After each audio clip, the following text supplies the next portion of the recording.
A&M. And once again, if you do have questions for our coaches, please utilize the raise your hand feature to get your question in the queue. With that being said, happy to be joined by Coach Jackson with Prairie A&M. Good morning, Coach.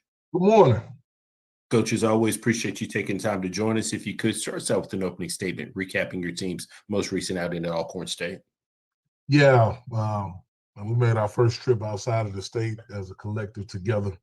Went down to Alcorn State. Really well-coached football team. Coach Thomas does a really good job of getting his guys ready to go. We were able to pull out a victory.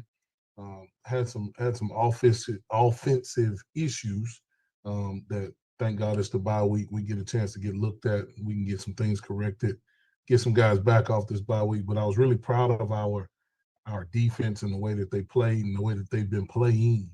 A lot of guys stepped up and made plays. Had the leading rusher in the league last week, and I don't think they had 100 yards as a team. And so, got to capitalize on, got to keep getting better on defense, capitalize on some of those areas that we've been good at. Certainly, fix some of the issues that we've had in the first 6 weeks. Bye week came at the right time, and we're looking forward to working on us. Appreciate those opening comments, Coach. First question goes to Wayne Cartwright. Hey, Coach Jackson, how are you this morning? Morning. So I'm not going to ask you about your passing game this week. I promise. So you're very prophetic. You said to me when you talked to me during SWAC Media Day, you said we have a bye week that comes at the right time. And so now you have this bye week that comes in between what's going to be a very big opportunity that you'll have at Southern after it. But now as you head on this bye week, focusing about your team itself, can you clarify a few of those things on offense that you guys need to take a look at and get some adjustments to? Yeah, while we're stalling out, we were really good on the minus side of the field. We got to the plus side of the field, what we call the fringe, right above the red zone. We just didn't finish. We had some errors, some critical errors that stopped us from finishing, and they did a really good job. They gave us some looks that we had seen, but we hadn't seen in those situations. And so they credit to them, but we've got to stop stalling out. We stalled out a lot this past weekend. That's probably was the most disappointing part of the day, that we got the ball moving on the minus side of the field. We're running the ball, we're throwing the ball. We kind of could do what we wanted to do with both quarterbacks. And then we stalled out, and we just got to figure out why that. I just got out of an offensive meeting on why we stalled out. So it's my job to make sure we take a look at all areas of the program. That's an area that's of concern because it's of our last game and some issues before. And so we certainly got to look at it so we can capitalize on the opportunity of the next game that we play. All right, Coach. Well, enjoy your bye week, and next week we'll talk about that next game. Thank you. Next question goes to Dr. Cavill.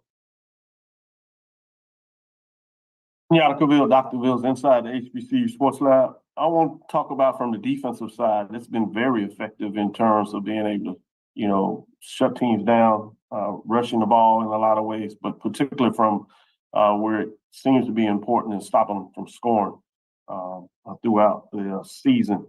But with that being said, I know defensive and coaches oftentimes look at that as a collective effort, but are a couple of players that you're able to name that's been able to be kind of the key in making it as effective as it's been thus far this year.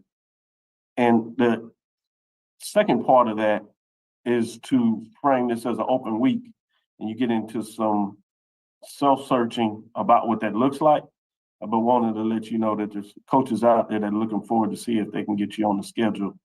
Trey Oliver at North Carolina Central University said he's reaching out, so I thought I'd mention that to you as a plug. Yeah, I'll answer your first question.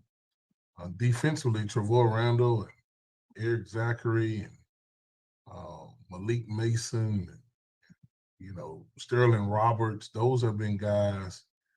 Kennedy Parker, it's been a collective effort, but a lot of those guys have had really big games here and there. Even in our non-successful outcomes, those guys have still played extremely well. I think the one thing that's different defensively is a lot of those guys have played together before.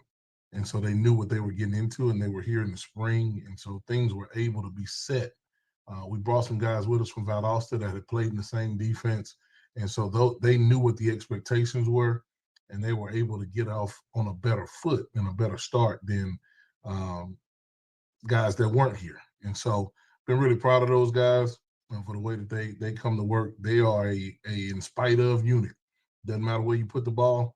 You can hear them talking about it, and they certainly want to play defense. And they tell themselves that they ride the defensive bus in order to play the defense. And so they certainly don't shy away from any opportunity, and hopefully that continues.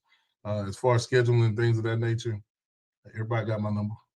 Everybody know where we are. We don't hide. We're on social media. We're everywhere. We want to play whoever want to play us, and we want to play those that might not want to play us. Prairie View A&M is not the same Prairie View A&M. We will play anybody in the country. Just don't make it seem like we got to come to you all the time. Come on to this hill. And so you tell Trey, which he got my number. I don't know why he just didn't call me. We're open, whatever week you want to play. I'll make sure I pass the information on and share the number just in case he's lost. Thank you.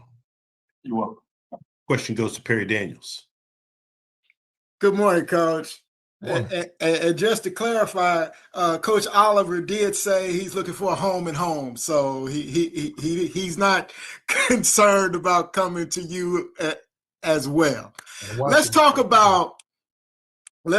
about your quarterback system. You seem to be committed to a 2-quarterback system, and Cameron Peterson is throwing the ball at an extremely high level.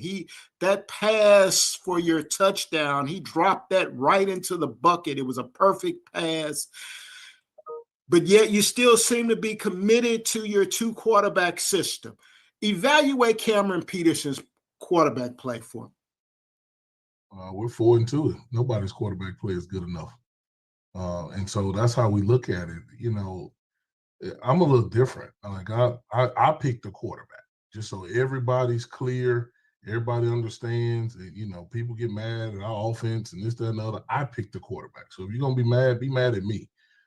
We're gonna play the best person that helps us win that day. And we've got 2 guys that we feel really good about. There's a third in there too that we feel good about. And so because of what we do, you know, before I got in this league, I learned that nobody had a quarterback this time last year. People playing running backs at quarterback and all this stuff.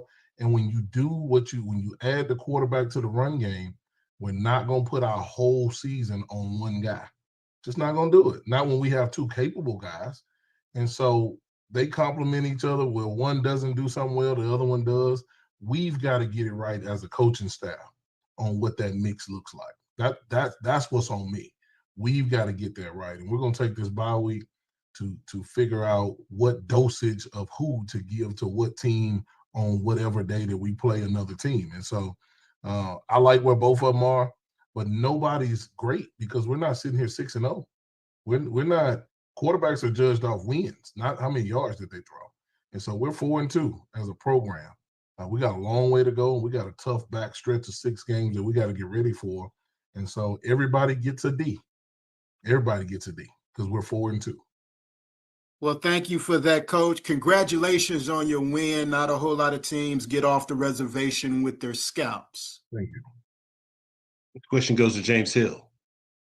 Hey, Coach, I hope you and everybody there are well. Talk a little bit about putting your stamp on this program. You've done so.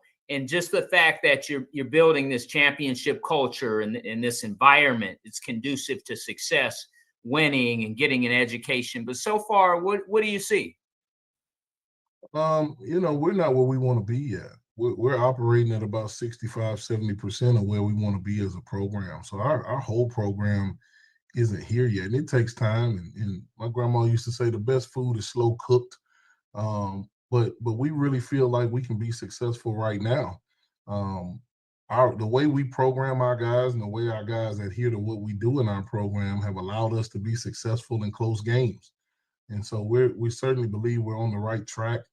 We're not going to sit here and say we've arrived by any means. We haven't. We just try to stay basic over here, man, and make sure we're doing the things that help the Panthers win.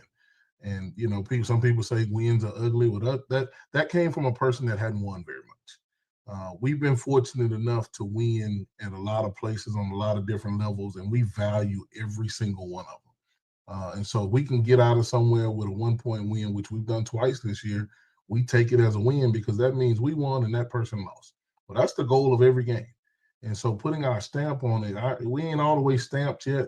And it's going to take some time before we get there. But I do like the progress that our guys have made since we got here in January, since we got here in fall camp. And we look forward to evaluating ourselves over this bye week and continuing to get better. Thank you, Coach. Good luck going forward. Thank you.